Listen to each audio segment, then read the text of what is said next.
Estamos aqui fazendo um périplo por Portugal, divulgando a doutrina espírita e, de modo especial, a sua relação com a evolução da ciência, que hoje abre um campo extraordinário para o aspecto da espiritualidade.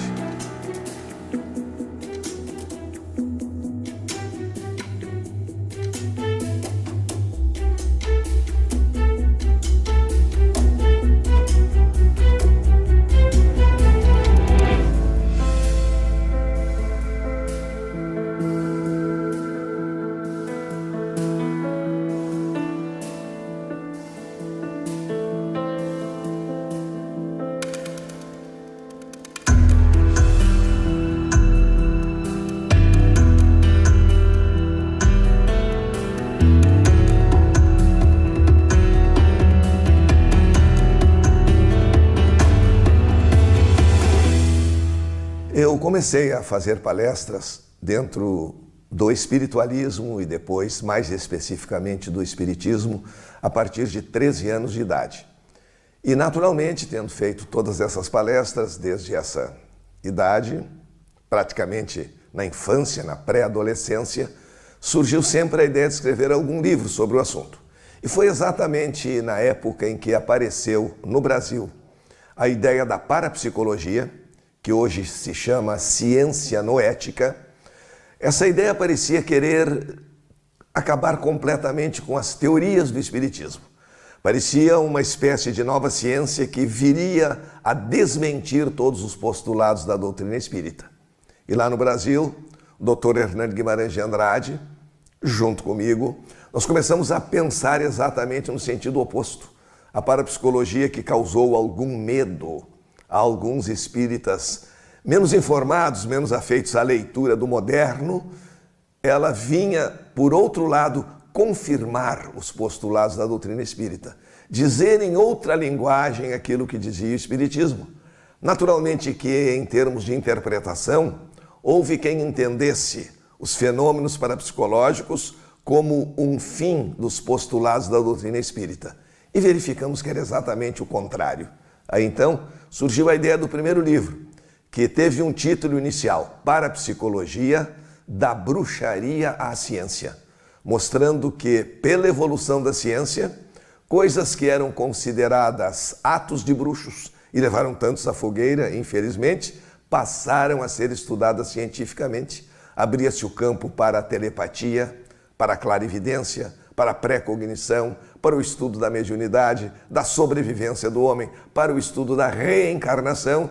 E hoje a parapsicologia tem um novo nome, mas confirma os mesmos fenômenos, um nome mais pomposo, e se chama ciência noética. Em última análise, diz, com palavras um pouco diferentes, aquilo que nós espíritas já conhecíamos.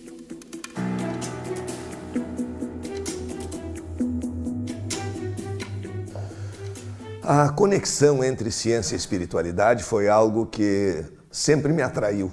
Desde o início daquelas palestras de que falei, que fazia quando menino, buscava uma associação, porque tinha intimamente aquele sentimento de que o conhecimento não pode ser antagônico. Todos devem lembrar daquela acomodação de Descartes, quando disse que a ciência cuidaria do material e a religião, leia-se, a religião dominante, cuidaria do espiritual. E não competia, portanto, a ciência examinar aquilo que era dito da espiritualidade. Mas lógica, bom senso cabem em qualquer lugar. E não é possível que o conhecimento humano, dividido em dois ramos, o ramo da espiritualidade e o ramo da ciência, se constituísse em dois ramos antagônicos. Não podemos, em nome da espiritualidade, dizer absurdos que a ciência comprova inverídicos no seu dia a dia. Isso encaminhou imediatamente para aquela ideia da fé raciocinada, aquela que é capaz de enfrentar a razão face a face em todas as épocas do progresso humano. E exatamente por aí resolvi mostrar, pouco a pouco, que não havia mais antagonismo entre ciência e espiritualidade. Que se houve uma ciência antiga, a época do materialismo, que era, por definição, avessa a qualquer princípio religioso, Houve, por outro lado, um fanatismo religioso em que as pessoas eram proibidas de pensar e o raciocínio era praticamente condenado como um caminho para o inferno.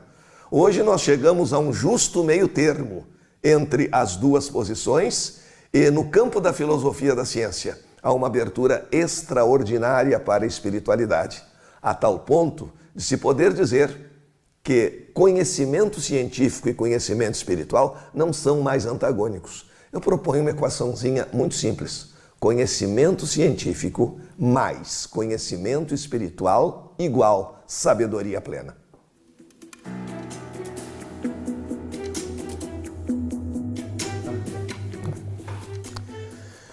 Bem, esses livros fazendo a conexão entre ciência e espiritualidade têm um aspecto muito interessante. De início, encontrou opositores fanáticos nos dois lados. Porque assim como há religiosos fundamentalistas, também há cientistas fundamentalistas. Então havia aquele tipo de mentalidade religiosa que dizia: Deus já nos contou tudo, não precisamos dessa ciência.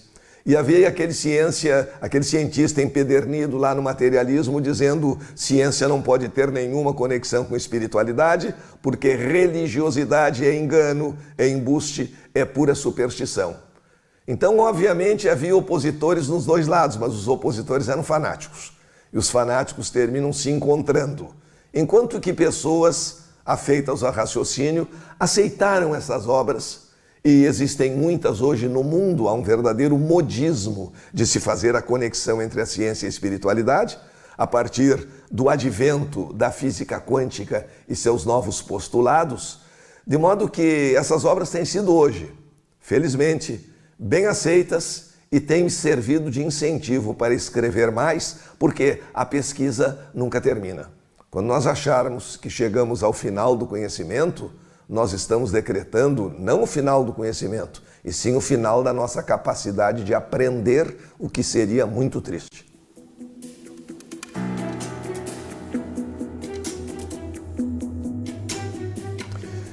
Em relação ao espiritismo, que nós chamamos também a doutrina dos espíritos, eu particularmente não gosto muito de definições, porque definir é limitar. E as coisas que tendem ao infinito não devem ser muito limitadas por nós. Mas se pode dizer, de maneira simples, sem a menor pretensão de esgotar o assunto, que a doutrina dos espíritos nos traz um caminho de iluminação. Nos mostra a justiça divina, consubstanciada no mecanismo da reencarnação, em que verificamos que os diferentes adiantamentos éticos, intelectuais do ser humano não são fruto do acaso. Além disso, nos traz não uma simples fé, no sentido comum de acreditar-se em algo sem muito motivo, mas nos traz a convicção, nos traz a certeza da imortalidade. Nos aponta o caminho do bem. E o mandamento fundamental dessa doutrina é amai-vos e instruí-vos. Não só um amar por amar, sem finalidade, que pode nos fazer resvalar perigosamente para o fanatismo. Amor e instrução.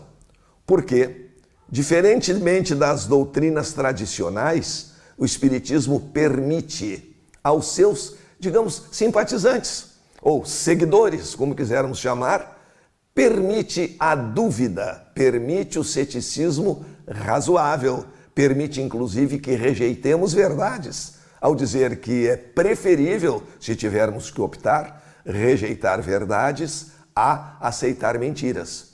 É uma doutrina então que nos convida a pensar, que nos convida a raciocinar sobre nossa existência e que nos permite negar tudo aquilo que não nos parecer lógico. É uma estrutura racional para o pensamento humano e não se cinge a um único aspecto que se confundiu durante muito tempo com mistério, com fantasmagoria, com produção de fenômenos extraordinários. Não, é preciso compreender o fenômeno para que ele não nos leve, inclusive, à desilusão. Tem seu aspecto filosófico, onde nós tiramos as consequências morais. E Kardec afirmou: o espiritismo será científico. Para quem conhece a história da evolução da ciência, é fácil verificar que essa afirmação foi profundamente corajosa, porque no tempo em que Kardec afirmou, o espiritismo será científico, a ciência oficial negava qualquer possibilidade da existência do espírito. Estava lá naquele outro extremo, o fundamentalismo científico, em oposição ao fundamentalismo religioso. Hoje se confirma aquela previsão e o novo modelo científico, o modelo quântico-relativístico, nos transformou em co-construtores, afirmou que nós temos livre-arbítrio e diz que nós somos energia e energia não se cria nem se destrói. É uma maneira um pouco diferente e às vezes mais sofisticada de falar na imortalidade do espírito humano.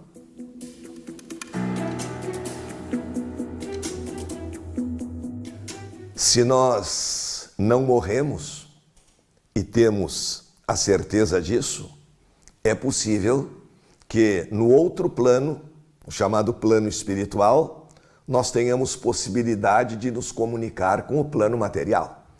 Porque admitir-se, por exemplo, a existência de um paraíso após a morte, mas cortar-se completamente a possibilidade de comunicação entre os habitantes desse paraíso e nós aqui, vivendo nossa vida terrena, seria a maneira mais eficiente de demonstrar que a espiritualidade não existe. Porque o universo é descrito hoje como uma enorme rede de informações.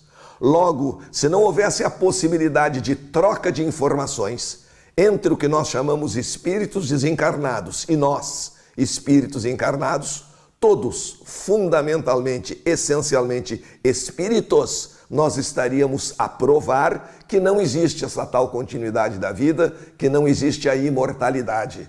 Ela existe e é chancelada pela mediunidade. Essa possibilidade de estabelecer uma conexão, uma ligação entre dois planos vibratórios diferentes.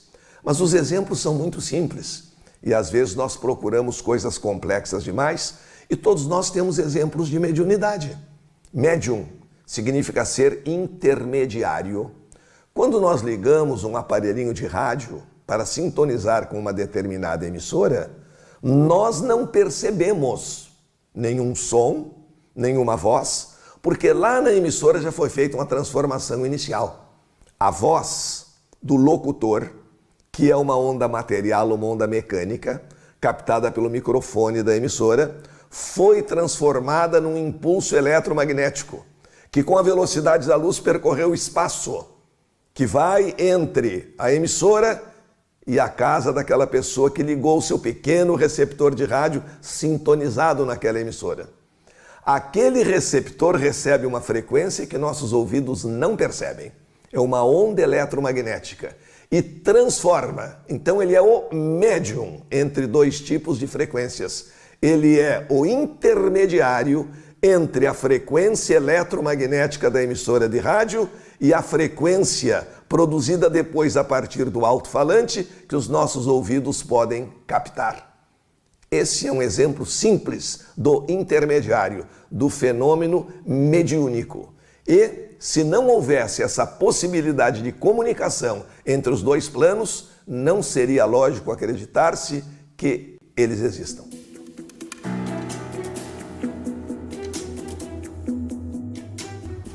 Um detalhe muito interessante é a pergunta bastante frequente a respeito de como o Espiritismo pode melhorar minha vida. Essa pergunta é frequente, mas é mal formulada. Eu devo me perguntar como posso me melhorar através do Espiritismo, através do cristianismo, através da busca da verdade. Procurai a verdade e ela vos libertará. A doutrina espírita não promete a ninguém o acúmulo de fortunas, o sucesso sem esforço, até porque isso seria a consagração da própria injustiça. Mas, em nossa essência espiritual, nós que sabemos que estamos aqui para aprender, para evoluir, para crescer, à medida que vamos ampliando o nosso conhecimento da espiritualidade, e o Espiritismo é um grande canal, se não o essencial canal, para que compreendamos nossa natureza espiritual e passemos a dar-lhe o devido tratamento, é óbvio que a prática do bem, porque o Espiritismo nos aconselha, nos encaminha para a caridade, a prática do bem, a fraternidade, o amor, o seguir os postulados da doutrina espírita nos fará bem. E nos fará bem por uma razão muito simples, porque à medida em que praticamos o bem, vamos nos tornando bons. Chegamos a compreender que o bem que os outros nos fazem pode ou não nos fazer bem, mas não pode nos fazer bons. Mas o bem que fazemos aos outros, este sim, nos faz bem porque nos torna bons. E à medida em que conhecemos o valor da nossa natureza, a essência da nossa espiritualidade, nós vamos crescendo, vamos tendo uma outra visão de mundo, vamos nos sentindo mais felizes. E não seremos mais os heróis do ter, vamos nos transformar nos heróis do ser.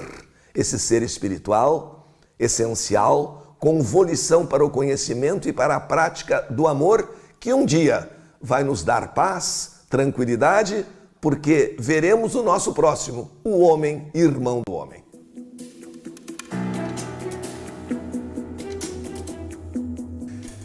Eu até agora tenho 14 livros editados, sendo que 4 deles estão também na língua espanhola, tratando de temas como família, comunicação e dando ênfase especial a essas conexões entre ciência e espiritualidade.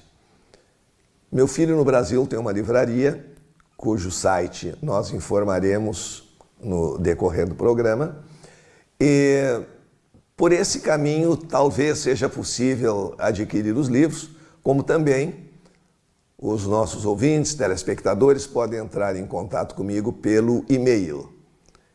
Nós estamos planejando uma volta aqui a Portugal, onde nos sentimos absolutamente bem, tranquilos.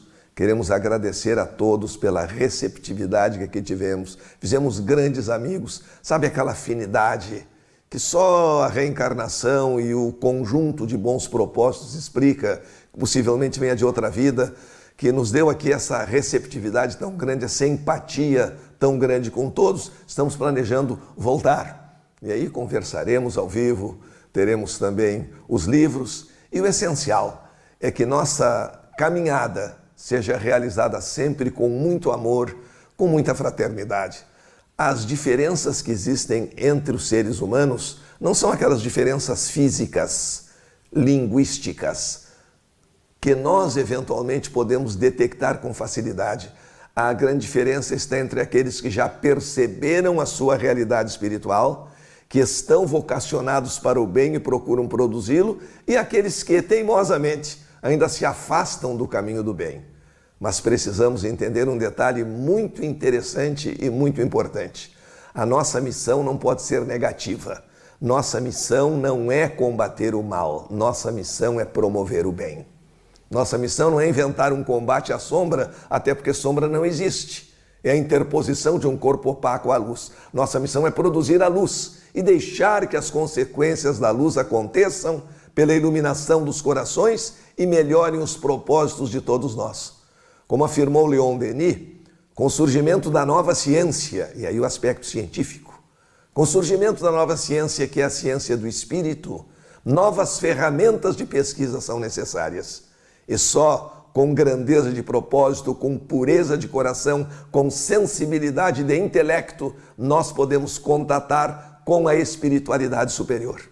E sabemos perfeitamente que não há barreiras, não há dois mundos, há diferentes densidades, há diferentes frequências, há diferentes formas de expressão, mas o mundo do espírito, o mundo do ser humano, o mundo do progresso é um só, e nosso caminho será trilhado no rumo da felicidade e do aperfeiçoamento, na medida em que aprendemos a nos amar cada vez mais e cada vez melhor.